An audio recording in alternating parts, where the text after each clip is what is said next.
Willkommen zu Frequent Traveler TV, heute wieder mit einer frisch gepressten Sendung. Heute zwischen den Jahren, am 28. Dezember ist es Zeit für einen Ausblick auf 2026. Deshalb schauen wir uns mal an, was ist los bei Lufthansa in 2026, was ist los beim Frankfurter Flughafen.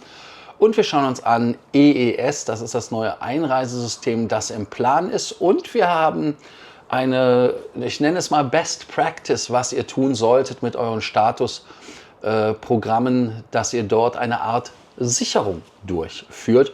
Und wir haben noch eine Promotion für Emirates Skywards Begeisterte, da gibt es doppelte Punkte. Also, ihr bleibt wie immer dran am Kanal, denkt dran, den Kanal zu abonnieren, die Glocke anzumachen, ein Like dazulassen, aber auch zu kommentieren, abonnieren und kommt auf School. Das erste Thema ist EES oder EU-EES. Das nennt sich EU Entry-Exit-System. Ist ein neues digitales Ein- und Ausreisesystem für Nicht-EU-Bürger, was eingeführt worden ist. Für uns ist der exogene Nebeneffekt, dass wir auch diese elektronischen Gates haben.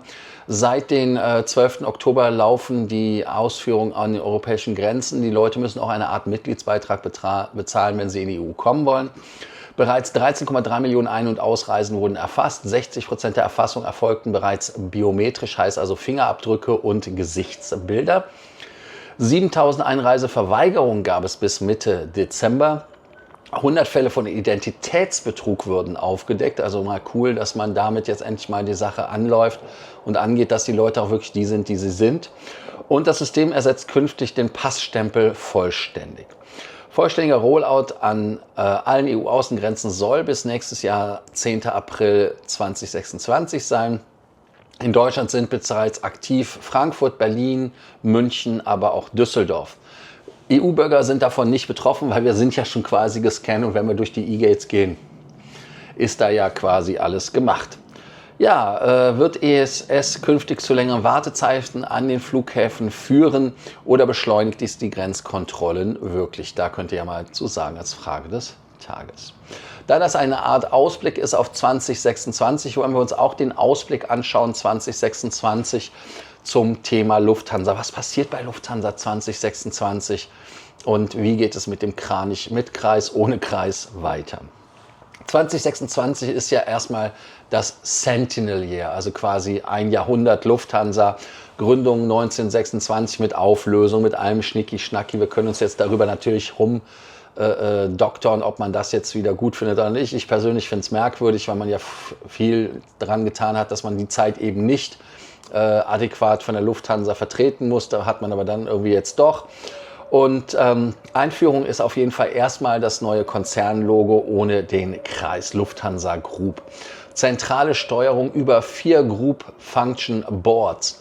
Heißt also, die Fluggesellschaften, also die Airlines verantworten nur noch Flugbetrieb und Service. Ziel ist Abbau von Doppelstrukturen als Gesamtkapazität plus 6% Intercont soll da auch stärker wachsen. Dann haben wir mit der Discover, werden diese nämlich zur City Airlines und zur Discover verschoben, Kurzstrecken, aber auch einige Langstrecken. City Airlines wird ab 2026 Hubfeeder in München und in Frankfurt, ersetzt damit die City Airlines. Und bis 2028 sollen 4000 Verwaltungsstellen abgebaut werden. Das Programm heißt ja Turnaround-Programm und Turnaround soll 2,5 Milliarden plus bringen in der Ergebnisverbesserung bis 2028. 2 Drittel Einsparung, 1 Drittel Erlössteigerung. Dann die Flotte, mindestens 20 777-9er sollen kommen, 15 350.000er, 22 A350-900er, 33 Boeing 787-9er, 230 neue Flugzeuge in 5 Jahren. Die alten Muster, die 340, 330er, die 747-400er, aber ja auch die 2 747-8er verschwinden. Allegris, starke Nachfrage, aber weiter FAA-Problem bei der 787-9er. 24 von 28 Business-Class-Plätzen sind geblockt. Und ich sage jetzt mal so, diese Erlöse, die wir ja haben aus den 400, die ich eben erwähnt habe, von den 747-8ern, die die Hansa an die US Air Force verkauft hat, werden ja auch in neue Flugzeuge investiert. Dann haben wir die ITA. Die ITA, starke Nachfrage, aber weiter Aufstockung auf 90% wahrscheinlich in 2026. So ist es richtig. ITA hat kein Problem mit Allegris. Dann Integration in die Starlines und natürlich auch in das Joint Venture A++, also das Joint Venture, was über den Atlantik geht. TAP Air Portugal, Lufthansa möchte da sich weiter dran beteiligen. Ja, was passiert mit Eurowings? Da wurde nicht extra viel gesagt. Man hat bei der Eurowings natürlich die neuen Sitze, die man testet in der Business Class auf der Kurzstrecke oder auf der kurzen Langstrecke, die halt die Premium Economy Sitze quasi als Business Class Sitze auf den Schmalrumpfflugzeugen sein sollen. Sonst ist bei Eurowings alles im Kurs. Eventuell Jens Bischoff, der wird ja auch bald 60, der geht dann auch, weil bei Lufthansa mit 60 Jahren Schluss ist mit lustig. Und da sollte man dann schauen, was da passiert. Ja, das Turnaround-Programm für 2025 ist voll im Plan. Jens Ritter sagte, dass alle Ziele für 2025 erreicht worden sind. Und bis 2030 werden 50% der Kurzstreckenflotte halt wirklich bei der Discover und bei der City Airlines liegen. Und das hatte auch nochmal der Stefan Kreuzpainter gesagt. Frage an euch. Lufthansa 2026 strategisch besser aufgestellt als vor der Pandemie oder nur effizienter geschrumpft? Vielleicht sogar auf unsere Kosten, vielleicht auch einfach das, was die Lufthansa ausgemacht hat, nicht mehr für uns? Ich weiß es nicht, da könnt ihr was zu sagen. Ja, die Bullet Points für Frankfurt, was da 2026 passiert, ist natürlich ganz, ganz weit mit Ausrufezeichen Terminal 3. Geht am 20. April in Betrieb mit 2 aktiven Flugsteigen Pier H, Schengen 10 Positionen und J Non-Schengen 14 Positionen. T3 soll 20 Millionen Passagiere pro Jahr abfertigen, T2 hat ja nur 12 Millionen pro Jahr gemacht. 57 Airlines ziehen schrittweise von T2 nach T3. Terminal 2 wird ja ab Herbst 2026 in Rente geschickt, aber dann modernisiert und kommt dann wieder in neuer Schönheit. Dann wird das Terminal 1 und Terminal 2 für ca. 1 Milliarde Euro integriert ineinander. Lufthansa Star Alliance nutzen künftig den integrierten T1-Komplex. Und lustig ist, Turkish Airlines waren die nicht Star Alliance, die wollen aber zu T3. Die wollen mit T1, 2 oder so weiter nichts zu tun haben. Die Lufthansa hat da wohl jemanden verärgert. Ja, das T3 ist auch für Condor interessant. Die T3 wird von der Condor als möglicher Kandidat gesehen. Passagierprognose ist halt in 2025 ca. 63 Millionen. 2019 waren es noch 70,6. Also man hat da noch nicht die Zahlen von 2019 in Frankfurt erreicht. Man geht davon aus, dass die Erholung auf Vorkrisenniveau in 2027 erreicht werden soll. Und natürlich seit Jahren gibt es erstmal eine Dividende, 1 Euro pro Aktie. Also ihr könnt reich werden mit Frankfurter Flughafen. Was gibt es noch? Verbessert Terminal 3 wirklich die Pünktlichkeit oder verlagert es nur die Probleme? Da könnt ihr ja was zu sagen. Und wer Emirates gerne fliegt, sollte mal überlegen, ob er eventuell ab England fliegt, weil in England gibt es eine Emirates Skywards doppelte Promotion vom 1. bis zum 31. März. Buchung erforderlich zwischen 36. und 31. Dezember, also ihr könnt noch ein bisschen Zeit haben.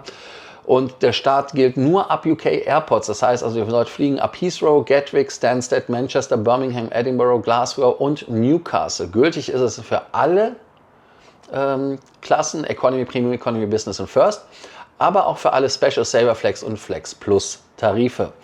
Attraktiv ist es für Ex-UK-Strategien, aber halt eine enge Buchungsfrist. Ihr müsst halt in die Zukunft buchen.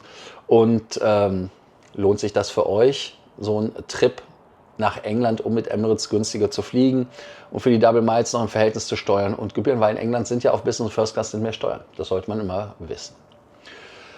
Wir haben beim letzten Thema Nummer 5 nochmal für euch eine kleine Warnung aus Erfahrung. Jedes Jahr solltet ihr wirklich schauen, denn viele Status werden ja kalenderjahrgemäßig gezogen. Marriott, Hyatt,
Ist es so, ich wünsche euch ansonsten